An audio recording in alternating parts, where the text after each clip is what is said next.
জুলাই যোদ্ধাদের ডাকা হয়েছে, পুলিশ দিয়ে আক্রমণ করানো হয়েছে। বৃহস্পতিবার রাত্রে আমি যখন আমার কিছু জুলাই যোদ্ধা ভাই বেরাদারের কাছ থেকে খবরগুলা পাই অনলাইনে এবং তাদের সাথে কথা বলি, আমাকে নেওয়ার জন্য খুব চেষ্টা করছিল, কিন্তু আমি সবাইকে বলছিলাম যে ঠান্ডা জ্বরে ধরছে, শরীরটা ভালো না, আমি যেতে পারবো না। আজকে নিউজগুলা দেখে বাসার ভিতরে আর বসে থাকতে পারলাম না। জুলাই যোদ্ধাদের শক্তি পড়ে গেছে, শক্তি নাই। ভাই তোগো আল্লাহর দোহাই লাগে আর রাস্তায় যাইস না, আর যাইয়া এভাবে নিজেরা ধ্বংস হইস না। যদি রাস্তায় যাইতে হয় তাহলে আমার মতো কটা সামনে থেকে নেতৃত্ব দেয় এরকম কটা বাচ্চা বিএমপির কর্মী নিয়ে যায়, তবে অবশ্যই সেটা অন্যায় কোনো কিছু করতে না, লিগাল যেটা হয় সেটা করতে নিয়ে যাইস। ওটা ঢাকা শহরে 2.5 কোটি 3 কোটি মানুষ, অনুমান করা যায় যে 50,000 সেনাবাহিনী 50,000 পুলিশ দিয়ে নিয়ন্ত্রণ করে। আজকে নিউজে যা দেখলাম ওখানে 1002 পুলিশ সেনাবাহিনী এর বেশি হবে না।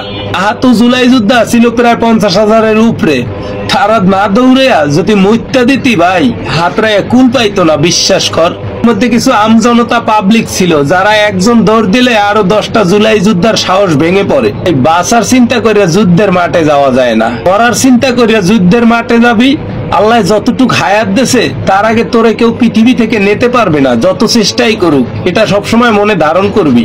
এখন হয়তো কিছু আমজনতা বলবে জুলাই যোদ্ধাদের এখন কেউ গোনে না, এই ইমেজটা নষ্ট করলি তোরা। জানি না আমার ভিতরে কি ক্ষমতা আছে, আল্লাহ বানাইছে আল্লাহ ভালো জানে, কিন্তু এখনো যদি লঙ্গি পরিয়াও কোনো রাস্তায় যায়, আল্লাহর রহমতে ওই রাস্তাটা একটু গরম হয়। সবাই দেখলে বলে যে ও এমন একটা ব্যক্তি, ও মারো না বাপেরও না, যেটা সত্য সেটার পক্ষে থাকে। যে কোনো আন্দোলন, মিছিল, মিটিং দয়া করে কেউ খালি হাতে যাবেন না, অন্তত সর্বশেষ বাস একটা লইয়া যায়েন।